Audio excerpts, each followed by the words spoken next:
ബോർഡിൽ ജീവനക്കാർക്ക് അർഹമായ ആനുകൂല്യം നൽകണമെന്ന് DCC president advocate Martin George കണ്ണൂരിൽ കേരള ഇലക്ട്രിസിറ്റി എംപ്ലോയീസ് കോൺഫെഡറേഷൻ ജില്ലാ കൺവെൻഷൻ ഉദ്ഘാടനം ചെയ്ത് സംസാരിക്കുകയായിരുന്നു അദ്ദേഹം. സർവീസിൽ നിന്ന് വിരമിക്കുന്നവർക്കുള്ള യാത്രയയപ്പും ഉപഹാര സമർപ്പണവും ഇതിനോടനുബന്ധിച്ച് നടന്നു. ഇവിടെ സൂചിപ്പിച്ചതുപോലെ ജീവനക്കാരുടെ നിയമനം 9 വർഷമായി പുതിയ ജീവനക്കാരെ PSC ത്രൂ നിയമിക്കുന്നില്ല എന്നുള്ളത് ഇവിടെ സൂചിപ്പിച്ചു.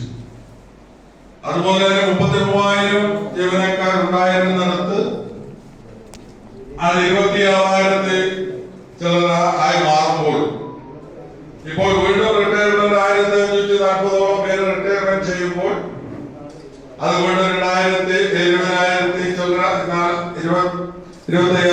എത്തുമ്പോൾ എങ്ങനെയാണ് അത് തരണം ചെയ്യാൻ സാധിക്കുക എന്നുള്ളത് ഈ ഒരു ഗവൺമെന്റ് ആലോചിക്കുന്ന വിഷയമാണ്.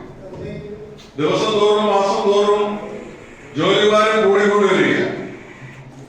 ആ ജോലിഭാരം കൂടിക്കൊണ്ടുവരുമ്പോൾ അതിനെ നിയന്ത്രിക്കുവാൻ അതിനെ തരണം ചെയ്യുവാനും അതനുസരിച്ചുള്ള ജീവനക്കാരെ ആവശ്യമാണ് എന്നിരിക്കെ അതൊന്നും നിയമിക്കാൻ സാധിക്കുന്നില്ല എന്നുള്ളതാണ് ഈ ഗവൺമെന്റിന്റെ പോരായ്മയായിട്ട് നമുക്ക് കാണാൻ വേണ്ടി സാധിക്കും.